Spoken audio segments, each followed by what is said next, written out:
Hello and welcome to this regular featured appointment viewing that we have been putting out now for the better part of almost 5 months non-stop. Almost 100 hours of primetime programming, getting you the best of India's wealth creators, people who are associated with the India growth story. For the important purpose, we are all in the same boat and we all need to do well for each and every one of us to do well. The conceptualization has been clear. A lot of momentum has been building in what are without doubt the most difficult times that we've seen in a lifetime, in a generation, perhaps several others.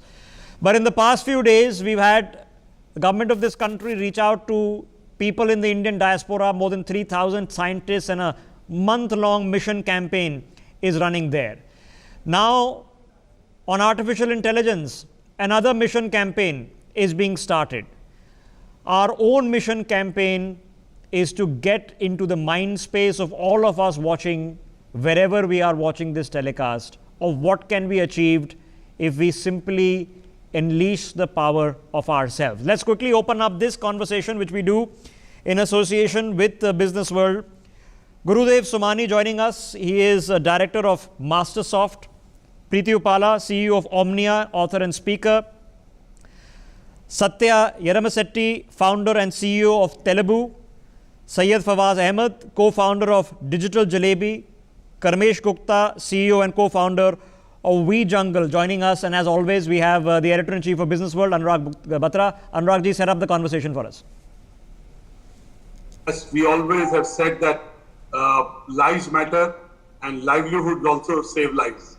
So, when you talk of business, NewsX is a general purpose news channel, but lives and livelihoods are interconnected. So NewsX and Business World collaboration are making sure that we are able to get out of this maze that COVID has created by finding innovative solutions. And some of those solutions may germinate on our show. So let me start by asking all the panelists about how the last 6 months have been for them and how they've pivoted in their businesses. How do they see the business over the next 6 months? We know Diwali is close by. It's almost 40 days away. So we know that Diwali will be good. The next few weeks will be good. But do we see this optimism beyond Diwali? Do we see the business growth beyond Diwali? So let me start by asking Karmesh. Karmesh, how has been your business and where do you see it in the next 6 months? And what have you done in the last 6 months to pivot, to kind of reimagine your business in the post-COVID times? Thank you, Anurag. Thank you, Rishabh, for having me here. I think if we speak about ourselves, so we are a company that serve a very basic and a crucial aspect of enterprise IT infrastructure, right? And in the last 6 months, they have been amazing for us. If you compare the quarter 1 numbers of last financial year, 1920, with the quarter 1 number of this particular financial year, we have seen a significant jump and we have grown by 360%. That's all because we have been successful in delivering the solution which has made people continue their business operations even during the pandemic, right? So last 6 months been really good. We have expanded our sales team. We extended our R&D team as well. In the next 6 months, it's something the market is opening up well. And we are hoping up a very, very good response from the market because large private enterprises are something which are a little slow at the moment. And we hope that after Diwali, this will going to be a good boost for us. Preeti Upala, India was always an attractive destination for investments. And, inherently, all our fundamentals are strong. We still have the largest market. We have a consumer base which has a tremendous purchasing power. But tell us, how does the globe, the world look at India today? Does it look at it even more important market as compared to our eastern neighbor? So we would like your opening comments on that. And how do you think India is doing vis-a-vis, let's say, USA, UK or Canada in terms of dealing with the economic downfall created by COVID? Well, namaste everyone. Thank you, Dr. Batra, and thank you, Mr. Gulati, for having me on your show. Pleasure to be here with you as always. If there's one country that can bounce back and recover from this pandemic, it has got to be India, because this is truly an aspirational country that keeps wanting to reach greater heights as the world's largest democracy with political stability and policy continuity. And its great grand determination to diversity and democracy, of course, it makes it incredibly important. I think the one thing that the world has realized post-COVID is, number one, they don't want a world that's run by China. They would like frameworks that are run by other nations that they actually respect. It's also shown the fault lines, I think, in the Western liberal democracies in so many ways. I think India has done tremendously well considering the situation and its resources and its size. And I think almost the world is looking to India to see what it has done right, both in terms of the health of the nation, but also, I think more importantly, the economy, because it really is about the economy. I have a lot of confidence that this economy will bounce back. Some of the things that made India attractive before was it being, number one, having the largest workforce in the world, and that too young. These are young, mobile, dynamic, second largest English-speaking population in the world. In spite of that, we've lost business to Vietnam. We've lost business to Bangladesh in textile. What can we do post-pandemic to kind of seize the moment? Let's be real about it. We know that while the ease of doing business we improved, we still have a long way to go, while the Prime Minister has been able to improve it substantially. So what do you think can be done to kind of make sure seizing the moment, actually making investments happen? We know Apple is coming to India. So tell us, what can we do better? Yeah, I mean, this is a golden opportunity to make use of this. You don't get this sort of opportunity all the time. Yes, we have lost out to some of these other countries, but I think they were industry specific. Let's put it that way. I think in the grander scope of thing, India does come out on top. I think it comes down to reforms. I think it's the job of the government and the state departments to have labor reforms and all sorts of reforms. Also, we are still getting good FDI, and we were receiving plenty of great FDI even before the pandemic. Some of that should actually go into the infrastructure, revamp it, I know we have a great workforce, but take it up a notch so that I think invest in the education too, so that then you have a workforce with critical thinking and sort of the basic ability that makes them even more attractive to the global market. I would want to talk to you about, it's an election year in the US. The election is almost 35 days away. That also means a lot of warmongering and China bashing. And election time is also good for military, where people buy in anticipation of a war. So how does the inactivity in defense boost economy? We'll come back to you for more comments, but let me bring in Mr. Somani. Mr. Somani, again, I would like to know your opening comments. How are you doing as a company, and where do you see it over the next 6 to 12 months? Thanks, Anurag. Mastersoft basically is a digital transformation partner for K-12 and higher education institutions. So when the pandemic struck, our first challenge was to help understand the institutions what this is exactly. And the first thing we did was ask principals to send messages to their students that they should stay at home and what should be they doing at home. So we used our platforms and we sent messages to millions of students in India through the principals. In India, even today, principals have a very high impact on students. Initially, the first challenge, since the pandemic started in the month of March, April, we had got summer holidays then. But the first challenge came in June, July, August, when we had our admission season going on. And institutions were not ready during that time to have their admissions online. So this is what we did. We first enabled institutions to go online with our admission systems and all. Later on, we have been helping institutions to govern themselves using various virtual platforms. So most of the faculties, principals in the Indian higher education, especially in tier B and C cities, are still, they were not very well versed with Zoom or Teams or any other platform.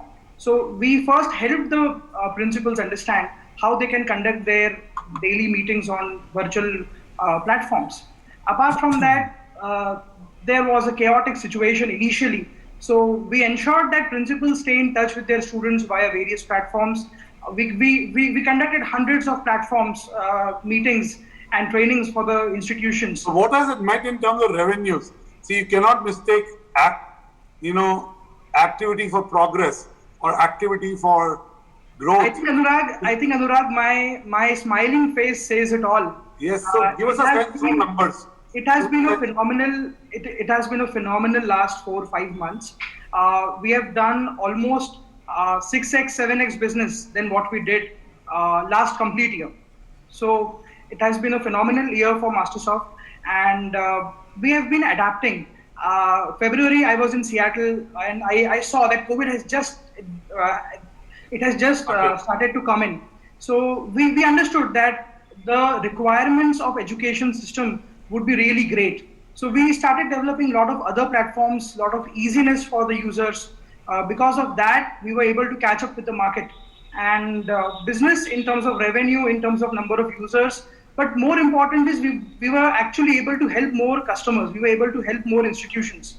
I would want to understand in the latter part, in terms of budgets for schools, how they have shifted, what are they spending on, what does it mean for certain subsectors in technology. Satya, your opening comments, where is your company headed, and how do you see the business and economic environment over the next 6 to 12 months? Thanks, Anurag. See, at Telugu, we provide communication platform for enterprises. So large audio conferences happen on Telugu platform. So a lot of these political parties, when they wanted to talk to 20,000 of their workers or government officials like collectors or the police people during COVID, when they wanted to talk to frontline force, they were using our audio conferencing platform. So to give a perspective, before COVID, in February, we were doing close to 20-25 lakh minutes per month. And after COVID, during COVID, we were doing 1.5 crores. So it's close to, 8 times we've grown in terms of numbers. And we helped a lot of this to talk to each other and stay in touch and, plan properly to effectively monitor the lockdown. And after lockdown, also the business is growing phenomenally, as a lot of these fertilizer companies or agrochemical companies, they want to talk to farmers where they don't have internet connections or smartphones, are using audio conferencing platforms to talk to large numbers like 500 farmers in Nepal or 1,000 farmers in Nepal. And that's helping them, reach out to a lot more customers in that sense, and their teams as well. Okay, that's good news. And again, by the way, Satya, Indian language content and Indian language platforms will drive a lot of conversation and hopefully a lot of commerce in the future. Fawaz, you're a digital jalebi. Do you solve problems or do you complicate problems? No, we solve the problems. So you have to change your name. Jalebi in colloquial terms means something that's complex. It's sweet, but it's complex. But go on, tell us, what does digital jalebi do and how have been the last 6 months for you, and where do you see the business environment headed? Yeah, thanks, Anurag. We are a new media design studio. We make interactive installations and events being a big part of our business. Due to the pandemic, many of the events which are already confirmed got cancelled because government policies, and we couldn't have more people gathering at a place. And our softwares work where there is a footfall happening. So we understood the need of a virtual platform which would satisfy the need of the alternative for physical events. So we spent around 2.5 months in making our own platform, because at that point of time, in February, there were very few companies which are not in India who had their own platform, but we wanted to make our own platform which would give complete flexibility to our clients to create their own events as they wanted, with the experiential elements, as well as we could wanted to give them support what our clients couldn't get from the the foreign platforms. So we invested, our whole team, changed in terms of the skill sets. They upscaled the operation teams who were handling the physical events now had to, learn new softwares to manage the virtual events. So it has been a quite challenging times, as well as it has been a good. Tell us a bit about adoption, because I am aware, being a media company, we do over 170 events. We've taken them digital. These are large format events. So did NewsX. So we use a couple of platforms. Tell us what is unique about your platform and what has been the adoption like? Because there are many platforms. I can tell you that. We also have a platform on the business of events. It's called everythingexperiential.com. So we understand. So tell me, what is special about your platform? I think it is the flexibility in terms of, because we are a new media design studio, we were into virtual reality, augmented reality, holographic projection mapping. So these are the experiential elements which would make every event unique. So we have tried to incorporate those experiential elements into our virtual events platform, which I think makes it stand apart. And the ability to respond faster. So our turnaround time in 2 to 3 weeks, we are able to pull off an event, which is quite a good thing, which I think is our unique point. Fawaz, let me ask you this question and give me a sense of that. I know you have a vested interest in digital doing well, but today we are doing digital events because we have a compulsion of not being able to do physical events. The government of India has allowed from 15th October B2B events and exhibitions, but I'm not sure we will be doing them so soon, because one, there is an efficiency in doing it digitally. Second, the investments are lesser. Third, there is a fear factor. Let's be very real about it. So tell us, do you see, once we have a choice, we will still do digital events, or we'll go back to a fully physical world of events? See, each has its own charm. My personal preference would be a physical event, because once you are inside an event, you are involved there. Your whole body, your senses are completely there. So what effect you can have on an audience is much more in a physical event. But looking at the positive aspect in terms of reach, in digital you can reach out to a larger audience, and and of course, like you rightly mentioned, the cost. The cost to reaching out is much lesser. But again, the attention span, adaptability, people having the right equipment at home, so and that they can be sales connectivity. Yes, I know we do e-demos in our platform, all that, but they're not the same as somebody coming to a stall, actually spending 10 minutes, 15 minutes with you. So I think it's the jury's still out on whether it'll be fully physical or it'll be a hybrid model. If you talk to anyone in an industry like education or events, they say it'll be hybrid in the future. But we'll see where it goes. Never, COVID has taught us, never say never. You don't know, we don't know. Say we don't know. If we knew, we would have solved COVID by now. Coming back to you, Preeti, again, tell us in terms of the defense economy, in terms of the military economy, how do you see the next 3 months? Do you see India making, so to say, acquiring more ammunition in terms of more fighter jets, more advanced fighter jets? For example, while we've been offered the F-21s, India wants the F-35s, which only America has and Israel has. F-35 are the 5th generation. So Rafale, we have been offered more, 30 Rafale, I'm told, if at all we are in a warlike situation. So tell us, that is also commerce. Defense is a very large industry. It is not just a need for survival, but give us a sense of how the geopolitics and geopolitical realignment is also creating opportunities in economy. Oh yeah, fantastic. I mean, there's nothing like the war economy. It's like one of the few times in a cycle of a nation when they do well is actually during a war and right after. Geopolitically, I think we're in a sweet spot. This is the closest we've been to the United States, with much more there's a push to get even closer, not just financially and militarily, but in many other ways. I mean, Ambassador Nikki Haley, the former U.S. ambassador to the UN, recently at a U.S.-India conclave said that the U.S. is finding out who its real friends are during COVID, and she looks at India as a natural ally with shared values and interests, and she wants us to work together. And so did John Chamber. He said the same thing. He said that in Modi we see a leader who is really putting together all the pieces of this nation, and he predicts that India is going to have a growth that the world has never seen before. Regarding and he's put his money where his mouth is. He's invested in Indian startups. He's some of my friends who are very young and very, very enterprising and may go on to build very big companies. So exactly, John has put his money. And Preeti, there is this debate. As I said, it is the election season in the US.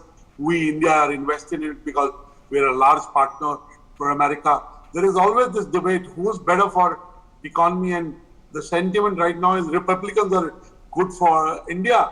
But traditionally, irrespective of whichever government, we've had broadly good relationship. Give a sense of what do you think? Well, on the one hand, yes, Indian Americans have traditionally always voted Democrat. However, I think due to some looking at the stance that the Democratic Party has had towards internal matters of a sovereign nation and our own domestic issues, whether talking about their stand of some of the Democratic Party members on the Kashmir issue when the Article 370 was abrogated.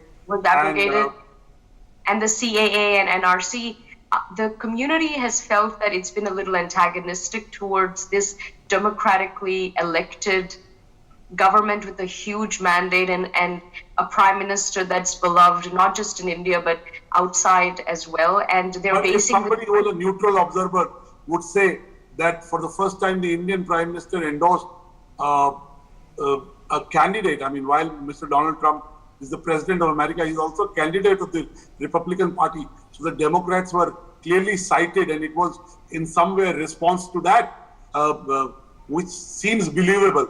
So tell us what kind of economic improvement we can see in ties if a Republican president comes back. Clearly that president is Donald Trump. So tell us tangibly, where do you think our collaboration and investments will go up? Yeah, that's a fantastic point. Look, every leader does a song and dance, so I wouldn't put much on, Trump sharing a stage with Prime Minister when he came. I mean, it was reciprocated in the Motera Stadium anyway.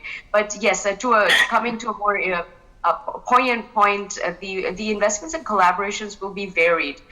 Technology, of course, but definitely in this military arena, I think India is going to do two things. It is actually going to ramp up and purchase even more, whether it's the F-21s or F-35s and so many other advanced. America has not offered F-35 to anyone yet.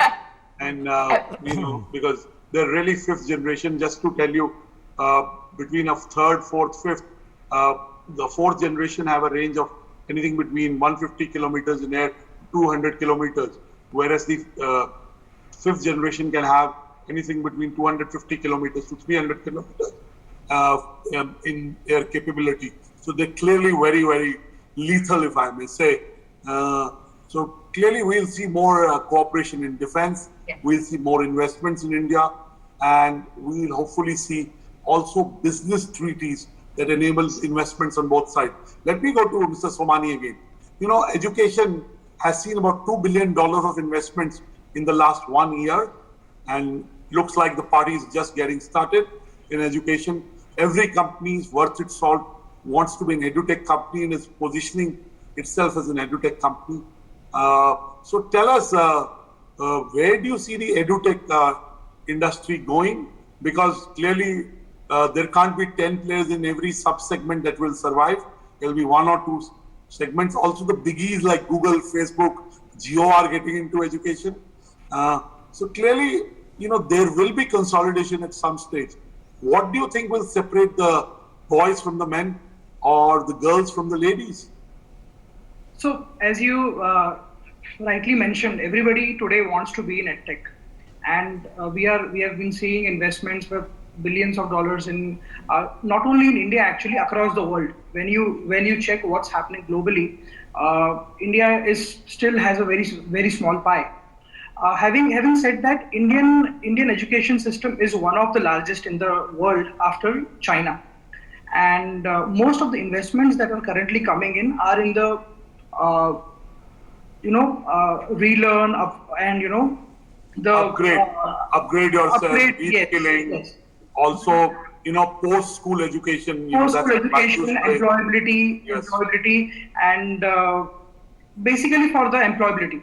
So, I mean, I still see that there is a lot of scope for more players, especially to help institutions run themselves better. And with the national education policy coming in and the cross-functional teaching that is going to happen, I'm not sure after 5 years what would be the role that the edtechs would be playing, because the same level of education would be provided in the schools and colleges. So now you have a standard 6-7 kid who would be learning coding, and you will be having an undergraduate who would be learning big data and data science. But Gurudev, sorry to interject you. Can you just help us understand? What are you saying? Are you saying that CBSE will be producing its syllabus like Byju's is producing a syllabus right now? That's what you see the future is? That instead of an NCERT textbook, we'll have NCERT video books? Absolutely. I won't be surprised if NCERT comes up with video lectures or if NCERT comes up with video books. We should really focus on the national education policy. And the NEP says effective use of technology for improvement of student learning outcomes. What is the hybrid model in your opinion? What does it look like? Where education per se is going to be public driven, right? In the end, most of the edutech players are producing content for the state and national syllabi. What is the future of the hybrid model? Future of hybrid model would be that schools will be playing a more important role. And education will happen in two ways. Right now we had a 100% go to school approach. Now in COVID we have a 100% online approach, wherein all we can see is there are a lot of things that can be learned by a kid staying at home. So a lot of those activities will be happening from home, wherein parents would be playing a role of mentor. Okay. There would be AI enabled bots that would help students to learn from home. Apart from that, for a lot of other activities like collaboration, like physical activities, students would be going to school as well. Okay, so somebody's going to have to land that NCERT contract. That's going to be a big business in itself, the public sector of this. Can we just rope in Karmesh? Karmesh, can you hear us? If you can, I can. Tell us about a bit about WeJungle, and what your experience has been as Anurag has been asking the others. Absolutely. So we are a comprehensive product which enable organizations to manage and secure their entire office network and remote network through a single window. So we have been doing business across 27 countries, been into the sales for around 27, 28 months, grown well with a year-on-year progress rate or growth rate of 450%. And we, I think, have been much focused onto the SMB segments and government segment initially, and now moving towards the large enterprise side. I think the government policies, especially the Ministry of Electronics and DSCI policies and related to public procurement order, specifically for cybersecurity products, has proved you can say a major milestone in the journey of a startup, where they have actually exempted the startups from the experience and turnover criteria. Okay. Moreover, they have actually given us the flexation in terms of the foreign certifications which are required to do business. Okay. So those are the two things. Yeah. Okay, so just help me understand this. What problem that are you solving for an SME that is not available from off-the-shelf kind of products that you and I use as a consumer? Correct. So currently the market in the cybersecurity side is quite distributed. So you need to purchase multiple standalone products if you want to solve the entire stack, or if you want to have the entire stack within the office or network security purpose. So the factor is, like, we being a comprehensive solution are focusing upon delivering the essential stack through a single product. Okay. Right? This basically brings down the investment. This basically also simplifies the management. Okay, so are you guys building your own product? Yes. Okay, so where do you see cybersecurity in India going? Because we're talking about, data centers. If you want to do data sovereignty in this country, you're going to be looking at massive explosion over there. Correct. So where do you see cybersecurity in India developing to the point where we are now becoming the global brand names, or will it still be just fitting, and if we sort of handle our own market good enough, that's a big enough pie? Absolutely. I think the market in India is not old. The number of cybersecurity startups which you will see, 90% of them have got incorporated in the last 1 decade, right? And when it comes to the global names, Indian companies are really working hard. You will be surprised to hear that I know more than 30 plus Indian product companies which are selling well in 20 plus countries worldwide. So we are really the front runners on the industry 4.0 side. And if you talk about the preferences which are being given in terms of maybe data localization, so there's a lot of preference from the government side as well, and in terms from the large enterprises too. And you know, like National Cybersecurity Strategy is also about to be launched this particular month. So this will also going to add up a lot of preference to the Okay, Indian how companies. serious is the threat, both in terms of industrial espionage and in terms of reality, that we are not secured? We don't have national firewalls in this country to the level like other countries have national firewalls. How serious is the threat for viewers watching? Absolutely. So when it comes to the consumer side, it's really, really very scary. The fact is, the consumer-centric cybersecurity aspect can only be handled with the awareness. If you're not aware, definitely you'll be falling or becoming a victim one day or the other. When it comes to the enterprise side, large enterprise really do have funds in order to procure the products and deploy it in their infrastructure. And coming to the SMBs or startups, I'll specifically talk about the companies which are of size up to 200 or 300 people. Yeah. There's a lot of gap. They really do not have the products which are meant to procure or meant to be securing their. Okay, I'm going to, before I take a break, I need to go to the others also. Before I take a break, just help me understand. A lot of the work we do, for example, now is not happening on local platforms. A lot of my work is happening on WhatsApp. This meeting is happening on Zoom. They're all various kind of products. How do we become cyber secure? If I come to you and say, listen, you will find all these holes in my security, how do I actually fix them? So if you're talking from the consumer saying nothing much can't be done, it's all about the awareness aspect. Okay. But if you're talking from the enterprise side, who really have the endpoint protection deployed in the appliances, they can actually control it in a very concrete way. Okay, all right, just stay with me. Satya, what is the scale now of the opportunity when we are talking about a virtual economy? Not an online economy, a virtual economy, where like this is, we are part of the virtual economy. I am of course having to pay a software provider to host this meeting which is being telecast, right? So yes, they're making money out of the license over here. So what is the scale? Is there a scale? Do we know the math of what the scale is? Because all you guys are reporting 4 times, 5 times, 8 times, 9 times. But is there a scale? Scale, if you take Zoom, they've grown 8 times from the time COVID stuck. So they were at around 600 million. Now, they're something around 2.4, 2.5 in terms of revenue billion. So that's one company that we're talking about. So if you take across the spectrum, that will be hundreds of billions of dollars that we're talking about. Okay. We see a lot of consumer, companies moving their business online. Sari shops, people who are now selling saris on WhatsApp, sending pictures of saris to housewives and their regular customers. So how lopsided, Satya, how lopsided is it? I mean, us working on American platforms, in the end, I have to qualify them as American platforms, WhatsApp, Facebook, Zoom. How lopsided is it? How much market share can you guys actually compete with? By you guys, I mean startup or businesses here in India. So as long as customers don't care about what country of origin of the product, and as long as the product works well, Indian companies have to compete with global companies in terms of features and in terms of understanding local requirements and customize it according to their needs. Then we can take some market share from the global players, and that's the advantage Indian companies will have over the global companies where they don't understand, or they would take time to customize and understand. Okay, what do you make of this new government model? They've recently, MyGov had this competition, for one of the best softwares in the country, that they want to do a competition-based model rather than a tender-based model. What do you make of this idea? Is it a good idea? Do we need to do it better? Is it not a good idea? It was a good idea. There was a lot of awareness that was created in asking a lot of companies and in the general public to support Indian made products, or can we build a product which can compete with some global companies? But then after that, nothing much was done. The hype died down and nothing much happened. Okay, so we need to do more. Okay, we need to build momentum. We are talking about AI today with the Prime Minister. We are talking about R&D on Friday. These are happening on a mission footing, but it has to happen both ways. Before I take a quick break, Fawaz, same question to you. What is the scale when we talk about a virtual economy? And I don't mean online.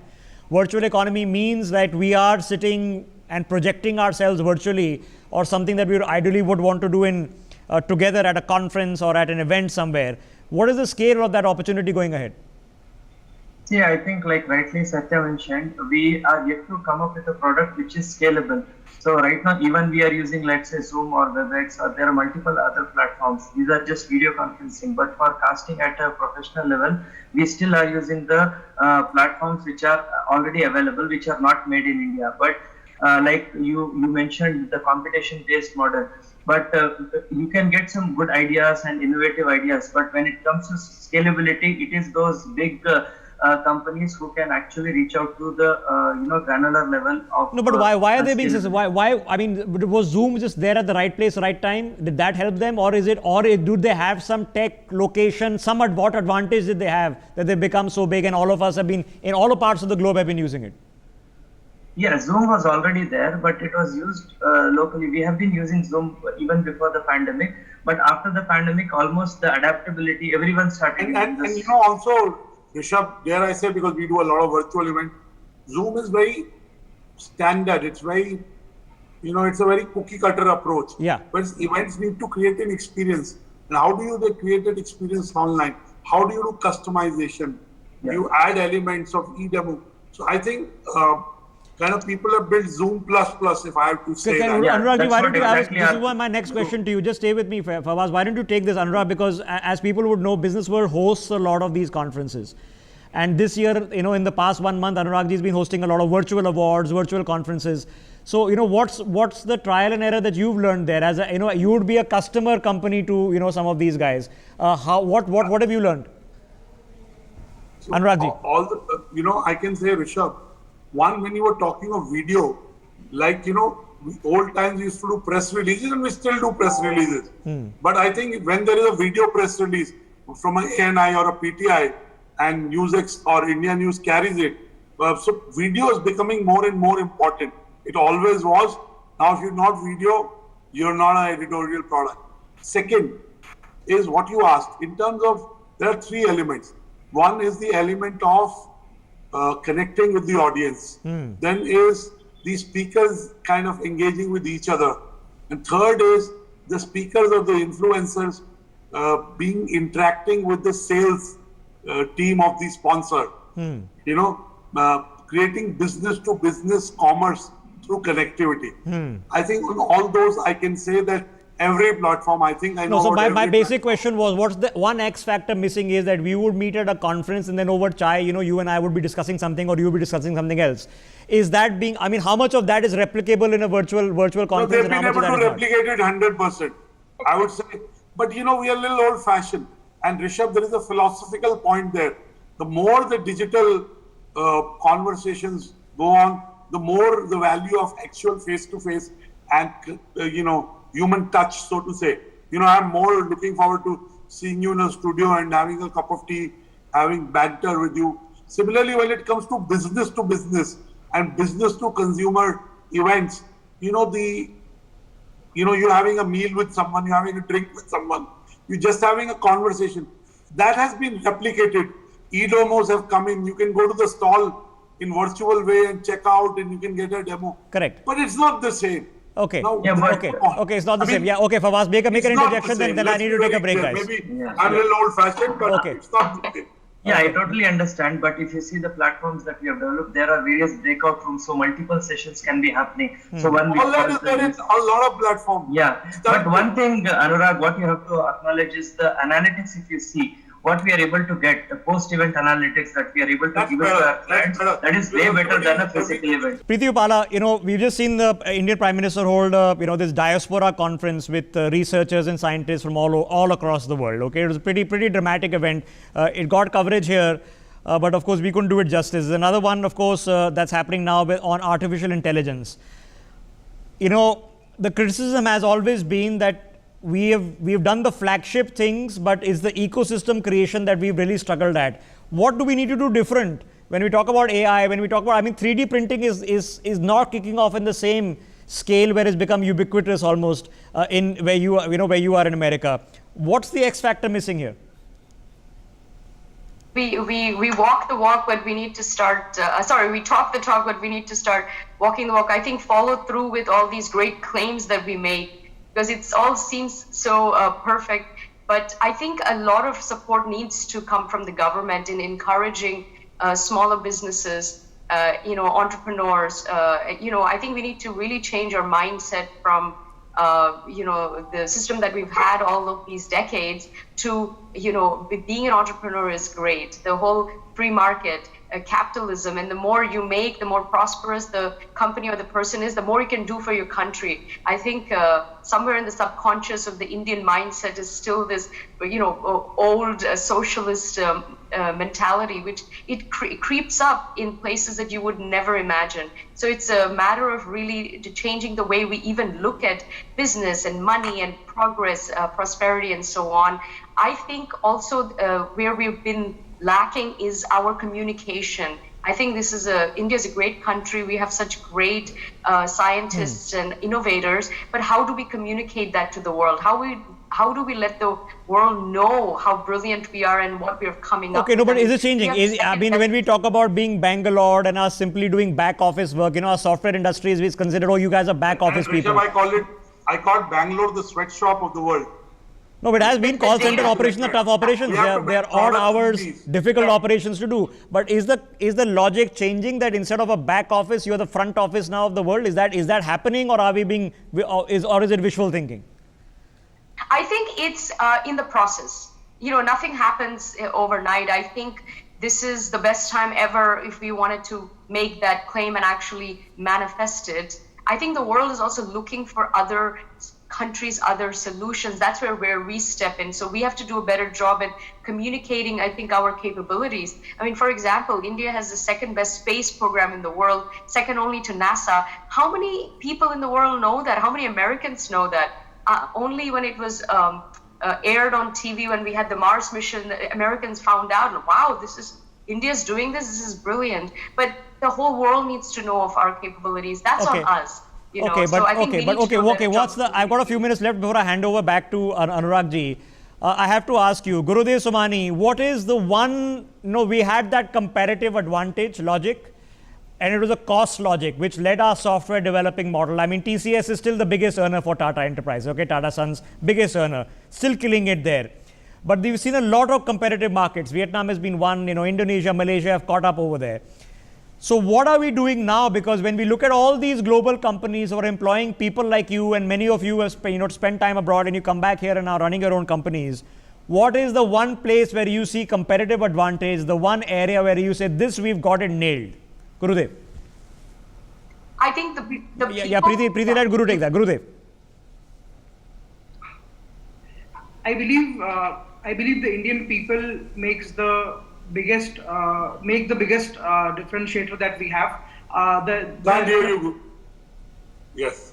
Am I? Yeah. We can. Go ahead. Yeah, go ahead. Yeah. So I still believe the Indian people, the Indian students, the Indian education system is a big differentiator as compared to Bangladesh, Vietnam, and other countries. The single window option, which the government is soon coming up in almost all the states, has been a major boost for industries. Okay, but where? Where do you see it? If are we going to be number one data center operator in India, in Asia, or maybe world? Are we going to be number one 3D printer manufacturer? Are we going to be leading the space? Are we going to be leading EVs? Where do you see it? Are we going to be leading edutech? That should be an obvious one where we should be leading. Where do you see it? I think we would be world's best software products producing nation.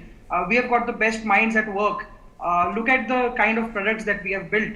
And we have Bangalore, we have Chennai, we have Hyderabad, and there are so many companies that are coming up. So I think India would change the world by the software. All right. Okay, Karmesh, same thought to you. Where do you see us? What can we nail space out of the park. That, India number one, 40%, 50%. It's going to be a $1 trillion market. That 30, 40, 50% is controlled by India and Indian companies or India's space ecosystem. We need to nail defense. Where do you see it? Where do you see the one place where you can say, okay, 5-10 years, we've nailed it. We're not nailing 5G. We've just started working on it. But maybe can we nail 6G? Give us some examples. Yeah, absolutely. So if I talk even about our industry, I'll not be pompous about it, but it's something cybersecurity will be one of the you can say factor which will be making India as a global center of innovation. So you can assume the around I would say 50 plus companies in their own respective categories becoming the world leaders in the space of cybersecurity. So you're saying you're basically telling me to uninstall Norton now, right? That's what you're telling me. Okay. Same question to you, Satya. Where's the one place that we can lead it? Karmesh is very big fan of his own industry, cybersecurity. What's the one place where we can rule? I mean, fifth industrial generation economies, where can we rule? I think software as a service, and mostly in the customer service services like our own Zohos and from Chennai, and then we have Freshdesk from Chennai. They already showed us the path. I think a lot more companies are following that path. And SaaS is the segment where we'll rule. Okay, I was just interviewing two boys out of IIT Madras who are planning to launch their first rocket into space next year, and they're being incubated within IIT Madras. Fascinating conversation. You guys in the south of India killing on the space sector. Fawaz, give us an area because the Prime Minister is talking R&D. We have to nail R&D, right? We have to become the number one R&D center in the world. We have to nail AI. I don't know how we nail AI. We are so far behind right now. What do we do? See, I think in the last few years, there has been extreme importance on engineering and medicals. By default, most of the college graduates, they have orientation towards engineering and medical. But I think if we inculcate design thinking and innovative thinking, more understanding towards why innovation and research and design is but that's the theory, Fawaz. How do we do it? What is the X factor missing? That, even 3D printing is considered exotic abhi tak. Yeah, because I think at education, like Gurudev was telling, at the education level, if you bring these design thinking into process, because I am from NID and we were given an extreme importance on problem solving approach. That is totally missing because I'm an engineer also. I've done my engineering. So the way our education, at least even now, education it is mostly towards getting a good job. So now it boils down to last obvious question before I had Preeti Upala. What is the one thing that the Americans get right? That despite the Chinese creating, monopolies by barring the world, which is in India, which we don't want to do. There are some Chinese apps we banned, but Google can still run here. Facebook, WhatsApp, Instagram, some of the biggest markets are in India.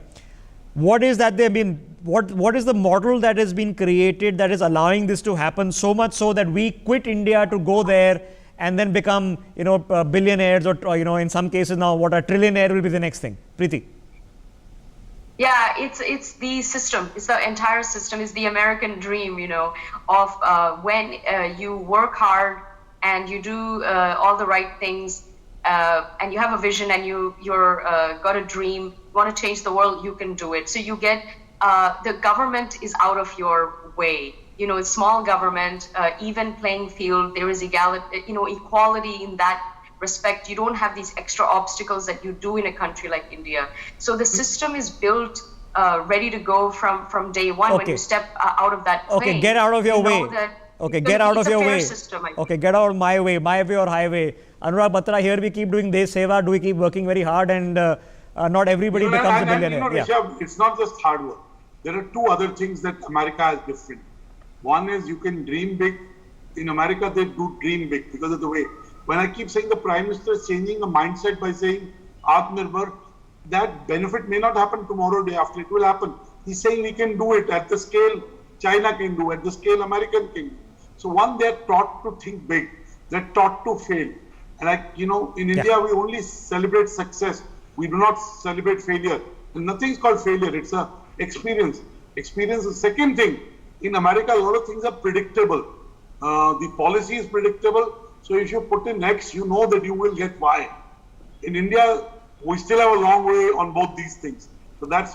okay, Anurag, we got 6-7 minutes. You take it over for the last. Let me ask all of the panelists, two questions and I want direct, straight, honest, undiplomatic answers. One, when you look at the Indian economy, in spite of all your businesses doing well, when do you see it back in full bloom?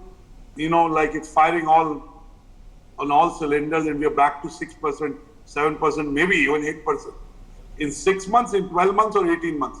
Second, what's that one lockdown lesson you learned as an entrepreneur that will help you in good stead throughout your life? So let me start with Karmesh. Karmesh, one, when will be the Indian economy back in full bloom? I think 9 to 12 months. That's what. Why do you say that quickly? Yeah, so first thing is like now the market is opening up and every phase of unlock is actually giving up a more room to the different industries to actually get the business from. So that's one aspect. Second aspect, when you ask about the another question which you put up around the, can you come up with again, like? The lockdown, what did you learn from lockdown? Yeah, lockdown thing, yeah. I think the first part is the security as a service, or you can say software as a service will be the key in the future. A lot of things which people have witnessed, and this has actually given a boost to the entire ecosystem to think around it. Thank you. I would add on that software or technology will not only be a capex model, it will be an opex model. Opex model, this is correct. what it is. So you will see that, and I'm talking a large technology spending. Mr. Somani, when will the economy be back in full bloom, and what's your top lockdown lesson? I think it will take 12 to 18 months for us to get back on our feet. My one lesson was change is inevitable, and if you force people to change, they do change.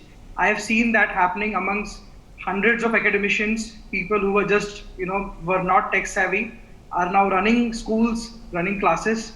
So when people are forced down, they do learn. So good, and I agree. But the only nuanced point of view I have is right now we don't have a choice. We have a compulsion. Absolutely. We'll see what behaviors stick when we have a choice and not just compulsion. Fawaz Sayyed, when will be the economy back in full bloom? I think by December we are hoping that the events will start happening. Which December? This year, December, next year, or the year after? This December 2020. So hopefully by June, July 2021, I think we'll be back. That is my hope. And one thing what we've learned is adaptability, like Gurdev rightly mentioned, is we were very comfortable with a certain platforms we were working on, but now it's due to the pandemic, it's totally changed, and now we are adapting and we are open to learning new things, and it's a compulsion now, it's not an option anymore. We have to adapt. Absolutely. Satya Yerma Setti? I think 9 months, as Fawaz said, I think June, July we should be good to go next year, 2021. And my lesson from lockdown is I was firm believer of working in one space and, to colleagues interacting with each other. So we used to hire only people from Hyderabad. People used to move from Bombay, Delhi, everywhere. Only they could join us, only they were Hyderabad based. But now, one thing that opened up for me and we are adapting is work from home. And I think even after the lockdown, we're going to continue this one. So forever life, work from home. And a lot of companies, my friends' companies, they're all moving work from home. So that's a big learning. I'm not a big believer in work from home. I mean, we've been working from home, but I call it flexi work. Yes. I call it work from anywhere, WFA. And that I did even before COVID. Whether it was a hotel lobby or a coffee shop or anybody else's office. So I think we have to work. Second, you have to have very motivated people to work from home. Yes. I don't think the productivity of everyone is the same. The productivity of people who are motivated themselves are very high. So we've got everyone's view. Your view, Preeti Upala. When will the Indian economy, and let me extrapolate it to the global economy, will be back in full bloom? And what's your one top lockdown lesson that will help you as an entrepreneur? Yeah, I'm going to be, I am very confident, but when you're talking about the whole country and a booming economy, I'm going to say 1.5 to 2 years. I think it'll take time for it to organically come back up to speed. And why?